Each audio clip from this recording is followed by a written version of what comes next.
In this video I'm going to show you a problem that I took from a middle school textbook, but it's a particularly challenging problem. So, ABCD is a scalene trapezoid with base AB and CD.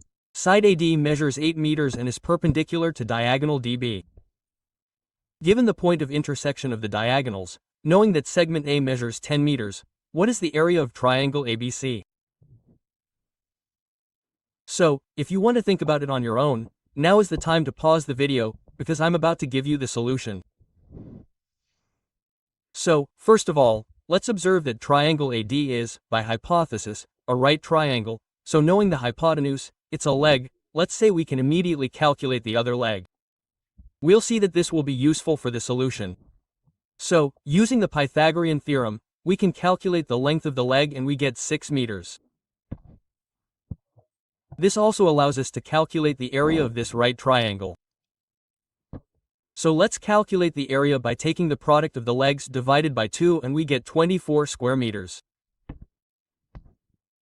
What do we need the area of this triangle for?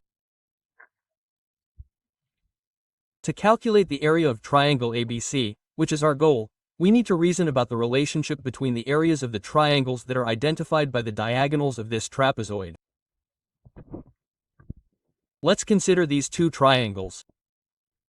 So, triangle BCD, which is the one I'm showing in the figure, and triangle ADC, which is the other one I'm showing right now. So, these two triangles have a common base, so they have the same base, but they also have the same height, because the height is nothing more than the distance between the two parallel lines AB and DC, and we know that the distance between two parallel lines is constant.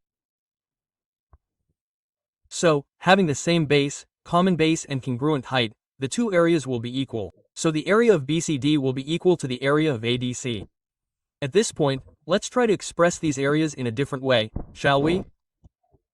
So, going back to our initial figure, we can express the first area as the sum of the surface area S of triangle AD plus the area of EC.